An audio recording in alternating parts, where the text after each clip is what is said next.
ஜெகன், வயது 29. ஒரு தனியார் நிறுவனத்தில் கணக்காளராக பணிபுரிகிறார். மாதம் 20,000 ரூபாய் சம்பளம். ஜெகனின் மனைவியின் பெயர் சித்ரா. பிகாம் படித்திருக்கிறாள். ஜெகன் மற்றும் சித்ராவிற்கு திருமணம் முடிந்து 3ஆம் நாள் ஜெகன் சித்ராவை அழைத்து கொண்டு தனது வீட்டிற்கு அருகில் இருந்த கோவிலுக்கு கூட்டிச் சென்றான். அப்போது ஜெகன் தனது மனைவி சித்ராவின் தோளின் மேல் தனது கைகளை போட்டபடி அவளை அன்பாக தனது இருசக்கர வாகனத்தில் அழைத்து செல்வதை பார்த்த அவனது சித்தி பொன்னுமணி, "அக்கா, இங்கே வாயேன்." "என்னடி, என்ன?" "அங்கே பாரு, உன் புள்ள அவன் பொண்டாட்டிய எவ்வளவு அன்பா அனுசரணையா பைக்கில் கூட்டிகிட்டு போகிறான்னு." "ஏண்டி, புதுசாக கல்யாணம் பண்ணவன் ஆசையாக பைக்கில் கூட்டிகிட்டு போகிறான், இதில் என்னடி இருக்குது?" அதற்கு பொன்னுமணி, "அக்கா, உனக்கு அறிவே இல்லை. இங்கே பாரு, உன் புள்ள உன்னோட கையுக்குள்ளே இருக்கிற வரைக்கும் தான் அவன் உனக்கு சொந்தம். அதுவே அவன் பொண்டாட்டி அவள் புருஷனை முந்தானையில் முடிஞ்சு வச்சுக்கிட்டா அப்புறம் நீ நினச்சாலும் உன் புள்ள உனக்கு இல்லை, எழுதி வச்சுக்கோ." அதை கேட்டதும் ஜெகனின் தாய் ராணி, "அடியே, என்னடி சொல்கிற?" "ஆமாக்கா, இங்கே பாரு, நான் உனக்கு சொல்லித்தர வேண்டிய அவசியம் இல்லை. என்னதான் உன் மருமக ருசியாக சமைச்சு புருஷனுக்கு பரிமாறினாலும் நீ முதல்ல அதெல்லாம் பரிமாற விடாத. எதுவாக இருந்தாலும் உன் கையினால் நீயே உன் பிள்ளைக்கு பரிமாறு. அது மட்டும் இல்லைக்கா, ஒரு வேளை உன்னோட மருமக ரொம்ப ருசியாக சமைக்கிறான்னு வச்சுக்கோ, சமையல் தான் ஒரு ஆம்பளைய கட்டி போடும்னு சொல்லுவாங்க. அதுக்கு நீ இடம் கொடுத்துறாத. அவள் நல்லா சமைச்சா அந்த சாப்பாடு நல்லா இல்லாத மாதிரி என்ன பண்ணலாமோ அதை பண்ணு. இங்கே பாரு, எனக்கு மனசில் பட்டதை நான் சொல்லிப்புட்டேன். அதுக்கு மேலே உன் பிள்ளைய உன் கைக்குள்ளே வச்சுக்கிறதும் வச்சுக்கிறாததும் உன்னோட இஷ்டம். சரி, நான் கல்யாணத்துக்கு வந்தவ, எங்கள் வீட்டில் எல்லாம் போட்டது போட்டபடி கிடக்கு.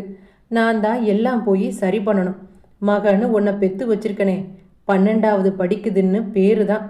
மற்றபடி வீட்டில் ஒரு வேலை செய்ய மாட்டா. நான் தான் வீட்டில் போய் எல்லாத்தையும் பார்க்கணும். நான் இல்லைன்னா அந்த வீடு அவ்வளவுதான். சரிக்கா, நான் கிளம்புறேன்." பொன்னுமணி அங்கிருந்து சென்ற பின்பு ராணி, "என்ன, என் தங்கச்சி ஏதேதோ சொல்லிட்டு போகிறாளே, ஒருவேளை என் பிள்ளை எனக்கு இல்லாமல் போயிருமா? அவ சொல்வதிலும் ஒரு நியாயம் இருக்கு. இப்போவே கண்டிச்சு வச்சாதான் நல்லது. நாளைக்கு கையை விட்டு போனதுக்கப்புறம் அழுது புலம்பி என்ன பிரயோஜனம்?" அந்நேரம் பார்த்து கோவிலுக்கு சென்றிருந்த ஜெகன் மற்றும் சித்ரா வீடு திரும்பவே மாமியார் ராணி, "இங்கே பாருமா, உன் மாமனார் ரொம்ப நேரமாக பசிக்குதுன்னு புலம்புறாரு.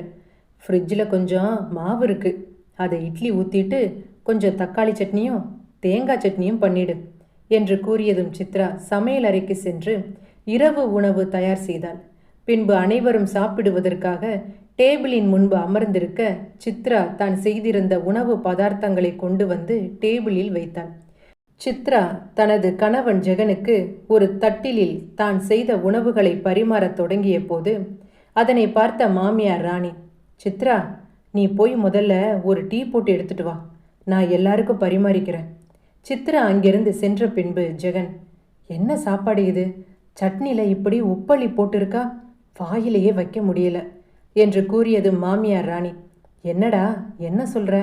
அம்மா, சட்னியில் உப்பள்ளி கொட்டி இருக்காமா, இதை வாயிலேயே வைக்க முடியல. நீ சமைக்க வேண்டியது தானம்மா, எதுக்கு நீ அவளை சமைக்க சொன்ன?" என்று ஜெகன் கேட்டதும் அதற்கு ராணி, "இல்லடா, புதுசாக கல்யாணம் பண்ணி வந்தவ அவள் சமைக்கிறேன்னு பிரியமாக கேட்கும்போது நான் வேண்டாம்னு சொன்னா அவள் ஏதாவது நினச்சிப்பா இல்லையா? அதனால தான் அவளுக்கு என்ன தெரியுமோ அதை சமைக்கட்டுமேன்னு நானும் அப்படியே விட்டுட்டேன். இங்கே பாருமா, இனிமே அவள் சமைக்க வேண்டாம், நீயே எனக்கு சமைச்சு கொடு." அதனை கேட்டதும் சித்ரா, "சாப்பாடு நம்ம வாயில் வச்சு பார்த்து தானே சமைச்சோம், உப்பு எல்லாம் சரியாக தானே இருந்தது, நாம் சாப்பிடும்போது நல்லா தானே இருந்துச்சு, இப்போ எப்படி சட்னியில் இப்படி உப்பு?" என்று புலம்பிக் கொண்டிருந்தாள். மறுநாள் காலை ஜெகன், "அம்மா, அம்மா" என்று தன் தாயை அழைத்தபடி சமையல் அறைக்குள் சென்றான். அங்கே சித்ராவை பார்த்ததும், "அம்மா எங்க?" "எனக்கு தெரியலங்க, நானும் காலையிலேருந்து எங்கள் அம்மாவை தேடுறேன்." உடனே சமையல் அறைக்குள் நுழைந்த மாமியார் ராணி, "ஜெகன், என்னடா ரொம்ப நேரமாக அம்மா அம்மான்னு கத்திக்கிட்டே இருக்க?" "அம்மா, என்னோட ஃப்ரெண்டு பீட்டர் இருக்கால." "ஆமாம், இப்போ அவனுக்கு என்ன?" "அம்மா, அவன் இன்னும் 2 நாளில் வெளிநாடு போகிறாமா, இதுக்கப்புறம் அவனை எத்தனை வருஷம் கழித்து நான் பார்க்க போகிறேன்னு தெரியல. அதனால் ஃப்ரெண்ட்ஸ் எல்லாருக்கும் ஒரு சின்னதாக ஒரு பார்ட்டி ஒன்று கொடுக்குறான். நான் போயிட்டு வரட்டா என்று கேட்டதும் அதற்கு ராணி, என்னடா இதெல்லாம் என்கிட்ட போய் கேட்டுட்ருக்க, தாராளமாக போயிட்டு வா. சரிம்மா, உனக்கு ஏதாவது சாப்பிட்றதுக்கு வேணுமா?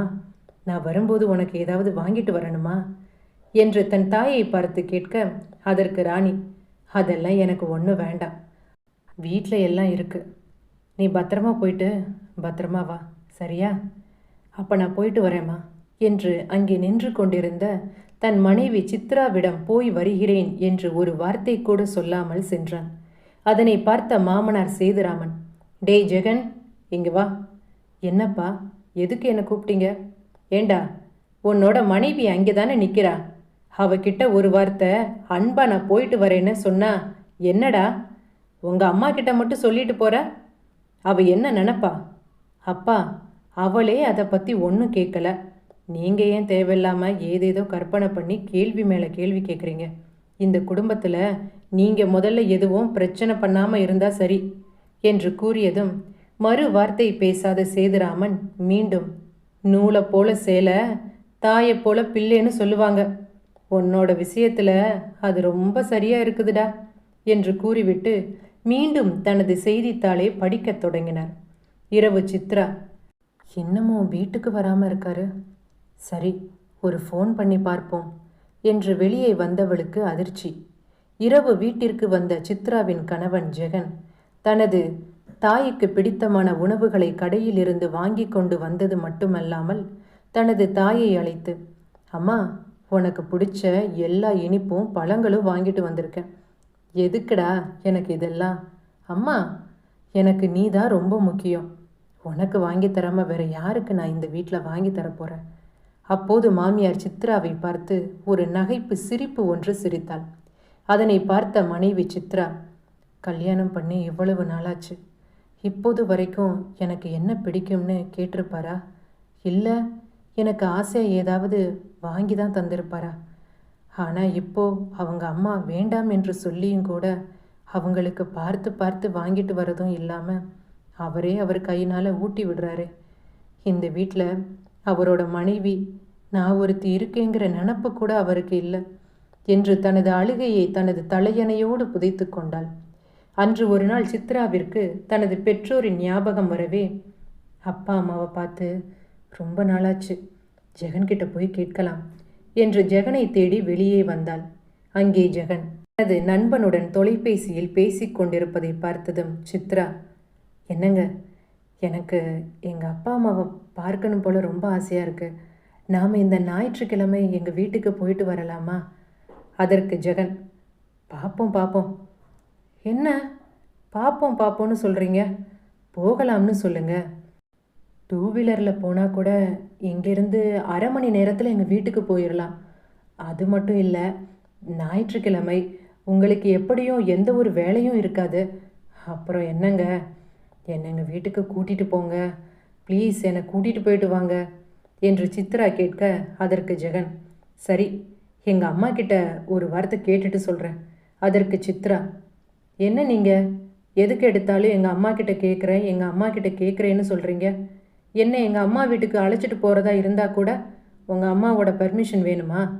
அதற்கு ஜெகன், இங்கே பாரு, நான் கல்யாணத்துக்கு முன்னாடி எது வாங்கிறதா இருந்தாலும் சரி, இல்லை எங்கே போகிறதா இருந்தாலும் சரி, எங்கள் அம்மா கிட்ட கேட்காம சொல்லாமல் எதுவுமே பண்ண மாட்டேன். இப்போ உன்னை கல்யாணம் பண்ணி வந்துட்டதுனால எல்லாத்தையும் உடனே மாற்றிக்கொள்ள வேண்டிய எந்த ஒரு அவசியமும் எனக்கு இல்லை. அதனை கேட்டதும் கோபத்தில் சித்ரா, சரி உங்கள் அம்மா கிட்ட கேட்டு நல்ல நேரம் பார்த்துட்டு எப்போ என்ன எங்கள் வீட்டுக்கு கூட்டிகிட்டு போகலாம்னு நேரம் குறிச்சிட்டு சொல்லுங்க, அப்போ நான் வர்றேன் என்று கோபமாக பேசிவிட்டு அங்கிருந்து சென்றுவிட, அதனை பார்த்த மாமியார் ராணி, என்னடா உன் பொண்டாட்டி ரொம்ப கோபமாக போகிறா? ஒன்றும் இல்லைம்மா, அவளுக்கு அவங்க அப்பா அம்மாவை பார்க்கணும் போல இருக்கான், அதான் இந்த ஞாயிற்றுக்கிழமை அவங்க அப்பா அம்மா வீட்டுக்கு அழைச்சிட்டு போக சொல்லி என்னை கேட்டுட்டு இருந்தா. நான் உங்ககிட்ட கேட்டுட்டு சொல்கிறதா சொன்னேன், உடனே மகாராணிக்கு கோபம் வந்துருச்சு. அதனை கேட்டது மாமியார், இங்கே பாருடா, உன் பொண்டாட்டி கூப்பிட்டான்னு சொல்லி அடிக்கடி உன் பொண்டாட்டி வீட்டுக்கெல்லாம் போகாத. மாப்பிள்ளை என்கிற மரியாதையே போயிடும். என்னம்மா, என்ன சொல்கிற? ஆமாடா, மாப்பிள்ளை என்றால் ஒரு கெத்து வேணும். எதுவாக இருந்தாலும் அவங்க ஒன்றை கேட்டு தான் செய்யணும். அவங்க தான் உன் காலில் வந்து விழுந்து கிடக்கணும். நீ அப்படி தான் உன் மாமனார் மாமியார்கிட்ட நடந்துக்கணும். புரிஞ்சுக்கோ ஜெகன். அது மட்டும் இல்லை ஜெகன், உன் பொண்டாட்டி சொல்லுக்கு எல்லாம் தலையாட்டாத. அப்புறம் உன் பொண்டாட்டியும் உன் பொண்டாட்டி வீட்டு ஆளுங்களும் சேர்ந்துக்கிட்டு என்னையும் உன்னையும் பிரிச்சுடுவாங்கப்பா. அம்மாவுக்கு ஒன்றை விட்டா வேறு யார் இருக்கா சொல்லு? அதற்கு ஜெகன் உடனே, நீ ஏன் தேவையில்லாமல் ஏதேதோ கற்பனை பண்ணிக்கிற? இல்லைப்பா, இப்போ எல்லாம் கல்யாணம் பண்ணி 2 நாளில் புருஷனை கைக்குள்ளே போட்டுக்கிட்டு மகனை பெத்தவங்க கிட்ட இருந்து வர்ற மருமகளுக பிரிச்சிடுறாங்க இல்லையா? உடனே ஜெகன், அம்மா நீ முதல்ல அழுறதை நிறுத்து. நீ அழுதா என்னால் தாங்கிக்க முடியாது. இப்போ என்ன, நீ சொன்ன மாதிரி நான் நடக்கணும். உன் பேச்சை மீறி நான் எதுவும் பண்ணக்கூடாது, அவ்வளவுதானே? சரிம்மா, நீ சொல்லி நான் எதை மறுத்து பேசியிருக்கேன்? நீ சொன்ன மாதிரியே அவங்கக்கிட்ட நான் நடந்துக்கிறேன். அன்று ஒரு நாள் சித்ரா தனது கணவனுக்காக அவனது துணிமணிகளை இஸ்திரி செய்து கொண்டிருந்தாள். அதனை பார்த்த மாமியார், சித்ரா, கிச்சனில் பருப்பு வேக வச்சிருக்கேன், கொஞ்சம் அது என்னன்னு பாருமா என்று கூறியதும் அவள் சமையல் அறைக்குள் சென்றுவிட, அதன் பிறகு மாமியார் ராணி, புருஷனுக்கு பணிவிடையெல்லாம் செஞ்சு என் பிள்ளைய ஓ முந்தானையில் முடிஞ்சு வச்சுக்கலான்னு பார்க்குறியா? நான் இருக்கிற வரைக்கும் அது நடக்காது என்று சட்டையை அயனின் மிஷினால் பொசுக்க, சித்ரா வருகின்ற சத்தம் கேட்கவே ஒன்றும் அறியாதது போல் மீண்டும் தனது இருக்கையில் வந்து அமர்ந்து கொண்டாள். என்ன இது, சட்டை பொசுங்கன வாட வருதே! ஐயோ, என்ன இது, சட்டையெல்லாம் பொசுங்கி இருக்கு. நான் போகும்போது இதை நிமித்தி தானே வச்சுட்டு போனேன். யார் எப்படி பண்ணது? என்ன இது, என்ன சட்டை பொசுங்கின வாட வருது? சித்ரா, சித்ரா, என்னோட துணியை அயன் பண்ண சொல்லியிருந்தனே, என்ன பண்ணின? இல்லைங்க, நான் சட்டையை கவனமாக தான் இஸ்திரி போட்டேன். ஆனால் ஐயோ, இது என்னோட லக்கி ஷர்ட்டு. இதை போய் இப்படி பண்ணிட்டியே. உனக்கு இஸ்திரி பண்ண தெரியலைன்னா அதை முன்கூட்டியே சொல்ல வேண்டியது தானே. எல்லாம் எனக்கு தெரியும் எனக்கு தெரியும் என்று முந்திரி கொட்டை மாதிரி வந்து வாங்கிக்க வேண்டியது. இப்போ இந்த சட்டை பொசுங்கி போச்சு. இப்போ என்ன பண்ண? இல்லைங்க, நான் எதுவும் வேணும்னு செய்யலை. இது என்னோட லக்கி ஷர்ட்டு. உன்னால் இதை திருப்பி தர முடியுமா? என்னடா, என்ன ஆச்சு? இங்கே பாருமா, இந்த சட்டையை இஸ்திரி பண்ணுறேன்னு என்ன பாடுபடுத்தி வச்சுருக்கானு. எங்கள் அம்மா எனக்கு சின்ன வயசில் இருந்தே இஸ்திரி பண்ணி கொடுப்பாங்க. ஒரு நாள் கூட இப்படி ஆனதே கிடையாது. அம்மா, தயவு செஞ்சு இனிமே நான் சம்மந்தப்பட்ட எந்த ஒரு விஷயத்துலையும் இவளை பண்ண விடாத. எதுவாக இருந்தாலும் நீயே பண்ணு. உடனே மாமனார், ஏதோ சின்ன பொண்ணு தெரியாமல் ஒரு தப்பு பண்ணிட்டா, அதுக்கு ஏன் இப்படி எடுத்தெறிஞ்சு பேசுகிற? உன்கிட்ட போடுறதுக்கு வேறு சட்டையே இல்லையா? என்னோட லக்கி ஷர்ட்டு, இதை உங்களால் திருப்பி தர முடியுமா? உடனே மாமியார் சித்ரா, ஒரு சட்டையை கூட உனக்கு ஒழுங்காக இஸ்திரி பண்ண தெரியாதா? நீ பார்த்து பண்ணுறது இல்லையா? இப்போ பாரு, என் புள்ள முகமே வாடி போச்சு. இனிமே அவனோட சட்டைக்கு நீ இஸ்திரி பண்ணாத. எதுவாக இருந்தாலும் நானே பண்ணிக்கிறேன். உடனே மாமனார், ராணி என்ன பேசுகிற? ஏதோ தெரியாமல் அந்த பொண்ணு இந்த சட்டையை எப்படி பண்ணிட்டா. அதற்காக அவனோட சட்டையை இனிமேல் நீயே இஸ்திரி போடுறேன்னு சொல்கிறது எந்த விதத்துலேயும் நியாயம் இல்லை. பிறகு எதற்கு அவளை இவனுக்கு திருமணம் செய்து இந்த வீட்டுக்கு அழைச்சிட்டு வரணும்? நீங்கள் எதுவும் பேசாதீங்க. உங்களுக்கு நியூஸ் பேப்பர் படிக்கிறது தானே வேலை. போய் அதை மட்டும் பாருங்கள். வந்துட்டார் பெருசாக பேசுகிறதுக்கு. இவரே என்னை கல்யாணம் பண்ணி அவங்க அம்மா பேச்சை கேட்டு என்னென்ன கொடுமை பண்ணியிருப்பாரு. பெருசாக பேச வந்துட்டார். 2 நாட்களுக்கு பிறகு ஒரு வாளியில் துணிமணிகளுடன் சென்ற சித்ராவை பார்த்து, ராணி எங்கே போகிற? துணியை வெளியில் கொண்டு போய் துவைக்க போகிறேன். சரி சரி, உன்னோட துணியை மட்டும் நீ துவைச்சிக்கோ. என் பிள்ளையோட துணி இருந்தால் அதை இந்த சோஃபா மேலே போட்டுட்டு போ, நான் துவைச்சிக்கிறேன். உங்களுக்கு எதுக்கு தேவையில்லாத இந்த கஷ்டமெல்லாம்? நானே அவரோட துணியை துவைச்சிக்கிறேனே. இங்கே பாரு, என் பையனுக்கு நான் துவைச்சாதான் பிடிக்கும். அவன் துணியை இங்கே வச்சுட்டு உன் துணியை மட்டும் கொண்டு போய் துவைச்சிக்கோ. அதனை கேட்டது மாமனார், இங்கே பாரு, நான் உங்ககிட்ட எத்தனையோ முறை சொல்லிட்டேன். ஆனால் நீ ஏன் திரும்ப திரும்ப அதே மாதிரி நடந்துக்கிற? அந்த பொண்ணு தான் ஜெகனோட துணியை துவைக்கிறேன்னு கொண்டு போகிறாளே, அப்புறம் எதுக்கு தேவையில்லாமல் அதை என்கிட்ட கொடு, நானே துவைச்சிக்கிறேன்னு எதுக்கு சொல்கிற? இங்கே பாருங்க, நான் ஏதோ செஞ்சுட்டு போகிறேன். உங்களுக்கு என்ன? நீங்கள் எதுவாக இருந்தாலும் கண்டும் காணாமலும் இருங்க. பாரு, அவங்க 2 பேரும் கணவன் மனைவி. நீ அவங்களோட விஷயத்தில் அதிகமாக மூக்க நுழைக்கிற மாதிரி இருக்கு. இது கொஞ்சம் கூட சரியில்லை ராணி. உடனே மாமியார், எதுங்க சரியில்லை? நான் இப்போ என்ன தப்பு பண்ணிட்டேன்? ஆமாம், என்னோட பிள்ளைய நான் கைக்குள்ளே வச்சுக்கணும்னு நினைக்கிறேன். ஊர் உலகத்தில் யாரும் பண்ணாததை ஒன்றும் நான் பண்ணலையே. கல்யாணம் பண்ணி கொடுத்துட்டா எல்லாம் முடிஞ்சு போச்சா? நேற்று வந்தவகிட்ட அப்படியே என் பிள்ளைய வாரி கொடுக்க சொல்கிறீங்களா? அதெல்லாம் என்னால் முடியாதுங்க. அப்படி வந்தவங்க கிட்ட என் பிள்ளைய ஒரே நாளில் தத்து கொடுக்க நான் என்ன 10-15 பெற்று வச்சுருக்கேன்? எனக்கு இருக்கிறது ஒரே ஒரு பிள்ளை. ஆமாம், நான் தெரியாமல் தான் கேட்குறேன். இப்போ நீங்கள் என்ன பண்ணுறீங்க? அதற்கு மாமனார், என்ன கேட்குற? இல்லை, இப்போ நீங்கள் வருமானத்திற்கு ஏதாவது வேலைக்கு போகிறீங்களான்னு கேட்குற. உடனே மாமனார், இல்லை, இங்கே பாருங்க, உங்களுக்கு வயசு இப்போது 70 ஆச்சு. இனிமே நீங்கள் படித்த சர்டிஃபிகேட்டை கொண்டு போய் யாருக்கிட்ட காட்டினாலும் உங்களுடைய அனுபவத்துக்குன்னு யாரும் உங்களுக்கு வந்து சிபாரிசு பண்ண போகிறதில்ல. யாராவது நீங்கள் படித்த படிப்பை பார்த்துட்டு இந்த வயசில் உங்களுக்கு வேலையை தான் தூக்கி கொடுக்க போகிறாங்களா? நாளைக்கு நம்ம மருமக நம்ம பையனை அவள் முந்தானையில் முடிஞ்சு வச்சுக்கிட்டா நீங்களும் நானும் சாப்பாட்டுக்கு சிங்கி அடிக்கணும். அதை கொஞ்சம் மனசில் வச்சுக்கோங்க. நான் இதை எனக்காக மட்டும் பண்ணலை, உங்களுக்காகவும் சேர்த்து தான் பண்ணுறேன். உடனே மாமனார், அதுக்காக ஒரு பொண்ணோட வாழ்க்கையில் விளையாடுறதா? நீங்கள் உங்கள் அம்மா பேச்சை கேட்டுக்கிட்டு என்னோட வாழ்க்கையில் விளையாடலை? அது மாதிரி தான் இதுவும். இங்கே பாரு, நீ என்ன தான் காரணம் சொன்னாலும் நீ பண்ணுறது எல்லாம் தப்பு தான். எங்கள் அம்மா பேச்சை கேட்டு நான் நடந்ததால தான் இந்த நிமிடம் வரைக்கும் நீ என்னையும் எங்கள் அம்மாவையும் வெறுக்கிற. எங்கள் அம்மா மாதிரியே நீயும் நடந்துக்கிட்டா நாளைக்கு சித்ரா உன்னையும் ஜெகனையும் இப்படி தானே வெறுப்பா? இது உனக்கு எப்போ தான் புரிய போகுதோ எனக்கு தெரியல. என்னமோ பண்ணு என்று தான் படித்து கொண்டிருந்த செய்தித்தாளை தரையில் போட்டுவிட்டு கோபமாக அங்கிருந்து சென்று விட்டார். மறுநாள் காலை ஜெகனுக்கு 30 வயது. ஜெகனின் பிறந்த நாளுக்காக சித்ரா ஜெகனுக்கு ஒரு இளம் பச்சை நிற சட்டை ஒன்றை பரிசாக கொடுத்தாள். அதனை வாங்கிய ஜெகன் அதை போட்டுக்கொண்ட உடனே தனது அம்மாவிடம் சென்று காட்ட, அம்மா, இந்த சட்டை எப்படி இருக்கு? என்ன இது பச்சை கலரில்? கொஞ்சம் கூட நல்லாவே இல்லை. ஏண்டா, சட்டையை பார்த்து வாங்கக்கூடாதா? கண்ணு எரிக்கிற மாதிரி இருக்கு. இந்த சட்டை உனக்கு கொஞ்சம் கூட பொருத்தமாகவே இல்லை. உடனே ஜெகன் சித்ராவை பார்த்து, நான் அப்போவே நினச்சேன் இந்த சட்டை எனக்கு பொருத்தமாக இருக்காதுன்னு. பாத்தியா, அம்மாவுக்கே இந்த சட்டை கொஞ்சம் கூட பிடிக்கல.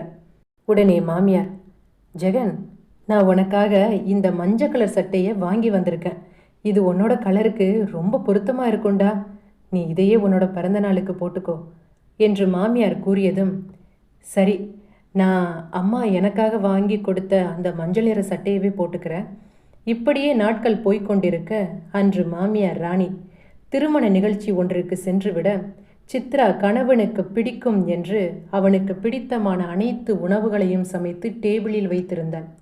ஜெகனை அன்பாக அழைத்த சித்ரா, நான் இன்னைக்கு உங்களுக்கு பிடிச்சமான எல்லா சாப்பாடும் சமைச்சிருக்கேன், வாங்க வந்து சாப்பிடுங்க, உங்களுக்கு நானே என் கைனால் பரிமாறணும்னு எனக்கு ரொம்ப ஆசையாக இருக்குது என்று ஆசையாக வாழை இலையில் பரிமாறினாள். அதனை சாப்பிட்ட மாமனார் சேதுராமன், அம்மாடி சித்ரா, சாப்பாடு ரொம்ப பிரமாதமாக இருக்குமா?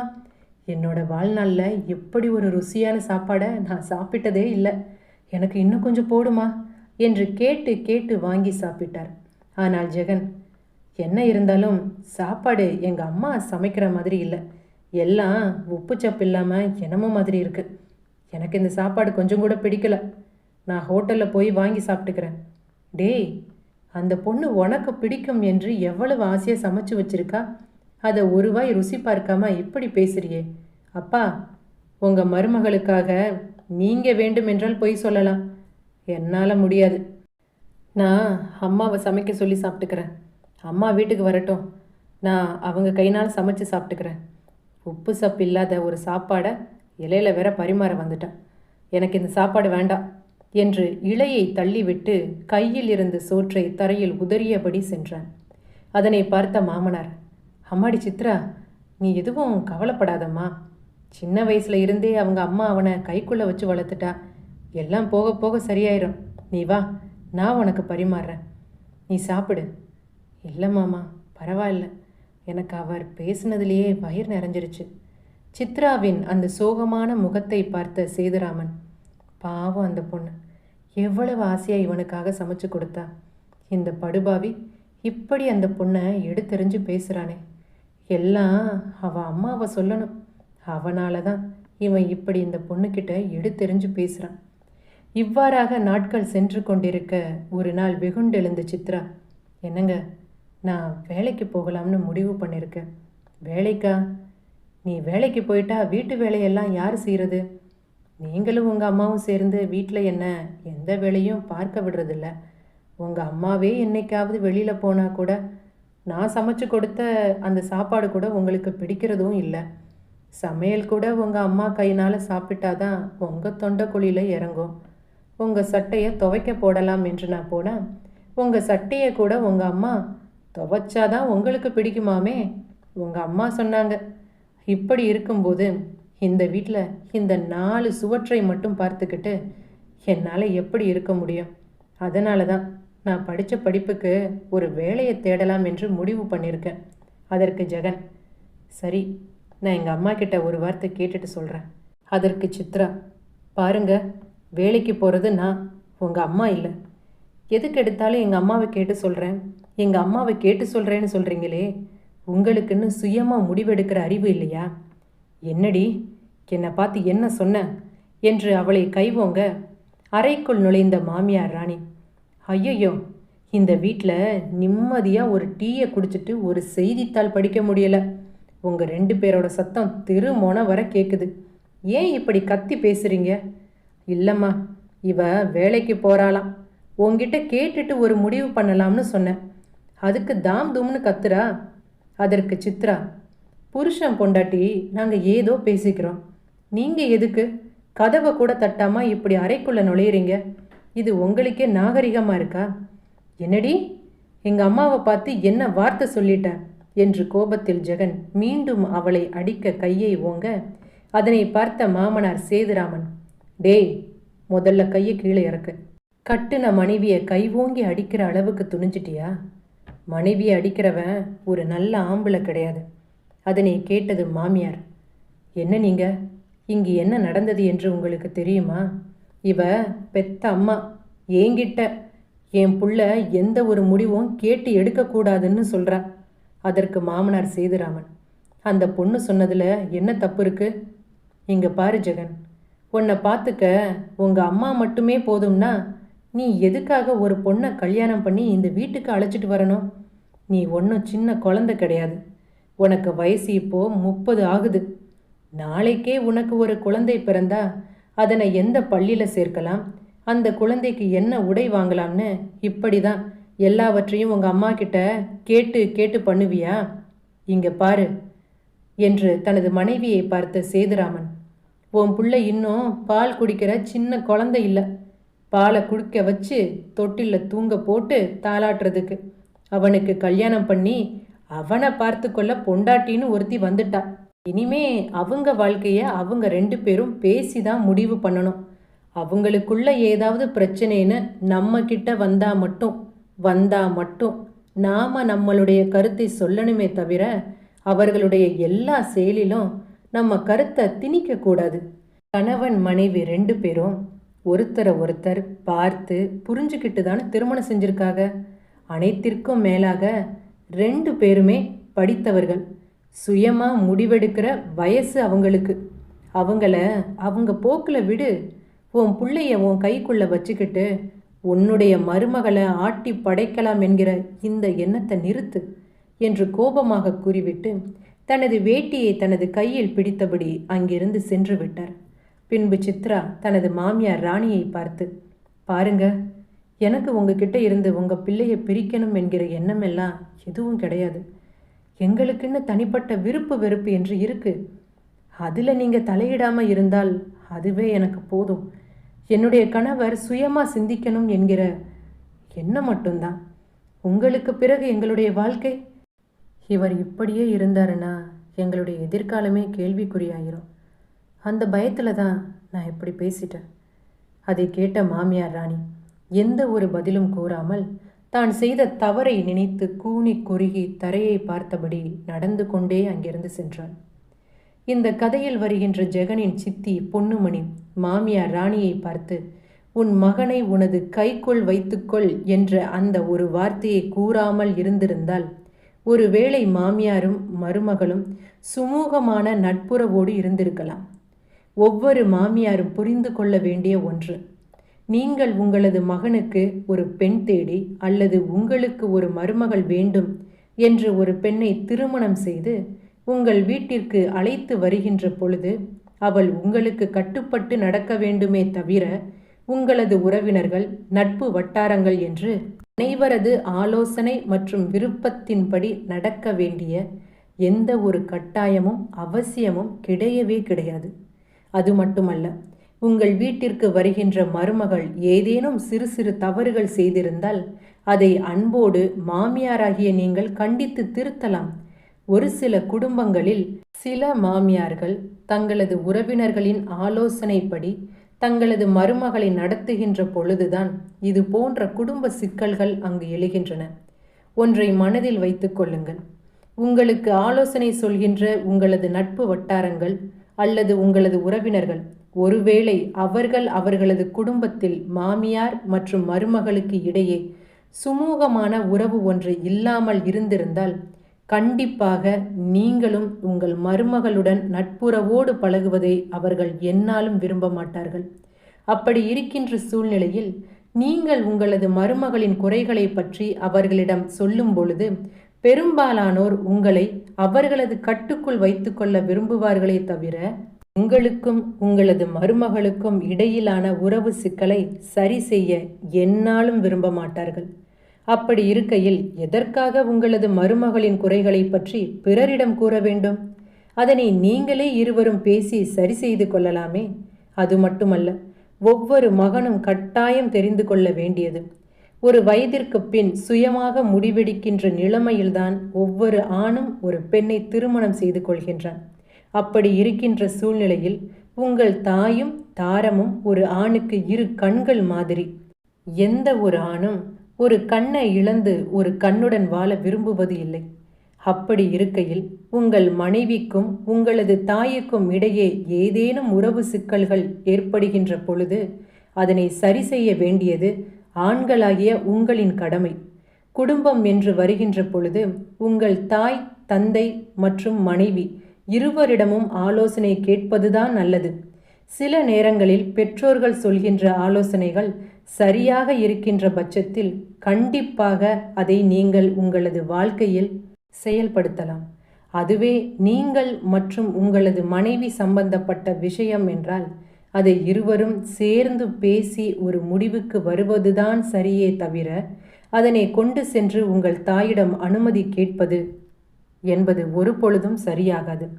எந்த ஒரு முடிவை எடுக்கின்ற பொழுதும் ஒரு குடும்ப தலைவன் என்கின்ற ஒரு ஆண் தனது தாரம் மற்றும் தனது தாய் இருவருக்கும் பாதகம் இல்லாமல் ஒரு நடுநிலையான முடிவை எடுக்க கற்றுக்கொள்ள வேண்டும் என்ற இந்த கருத்தோடு இந்த கதையை நான் முடித்துக் கொள்கிறேன். இந்த கதை பற்றிய உங்களது கருத்துக்களை மறக்காமல் கமெண்டில் தெரிவிக்கவும். இந்த கதை உங்களுக்கு பிடிச்சிருந்தா மறக்காமல் லைக் பண்ணி ஷேர் பண்ணுங்கள். சப்ஸ்கிரைப் பண்ண மறக்காதீங்க. சப்ஸ்கிரைப் பண்ணும்போது பக்கத்தில் இருக்கிற பெல் ஐக்கானை மறக்காமல் ப்ரெஸ் பண்ணுங்கள். அப்போ தான் நான் எப்போ வீடியோ போட்டாலும் அதற்கான நோட்டிஃபிகேஷன் உங்களுக்கு உடனுக்குடன் வரும். நன்றி, வணக்கம்.